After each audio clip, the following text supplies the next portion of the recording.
बिस्मिल्लाहिर्रहमानिर्रहीम। अस्सलाम वालेकुम नाजरीन, जैसा कि आप देख रहे हैं इस वक्त हम मौजूद हैं जेहलम में, जो कि कल पीटीआई पाकिस्तान तहरीक इंसाफ का जलसा पावर शो होना है। तो इसकी तैयारियां अभी हम आपको दिखाते हैं कि कितनी कंप्लीट हो चुकी हैं। आप देख सकते हैं कितनी रह गई हैं और कितनी कंप्लीट हो चुकी हैं।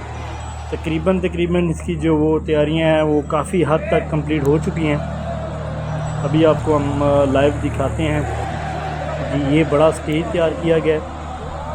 तो यहाँ पर अभी जी हाँ नाजरीन, ये आप सामने इस वक्त आप इधर से आप देखें, अगर आपको तो क्लियर नज़र आ रहा है कि काफ़ी लोगों की तादाद अभी से मौजूद है। लोगों में क्रेज़ पाया जाता है। लोग अपने कायद का, अपने लीडर का इंतज़ार कर रहे हैं कि कब वो घड़ी आएगी कि हम कल इमरान खान साहब को यहाँ पर देखेंगे। जी हाँ, ये एक बहुत बड़ा स्टेज तैयार किया गया है साबका जलसों की तरह, काफ़ी बड़ा है, आप देख रहे हैं। पहले तो अमेरिका को नो कह दें, एब्सोल्युटली नॉट। डिफाई कर दें उसको, कुछ भी नहीं बिगाड़ सकता आपका। अगर आज हम फैसला कर लें तो ये हमारे इख्तियार में है, उनको बताना होगा। क्या हम कोई गुलाम हैं? जो आप कहेंगे हम कर ले।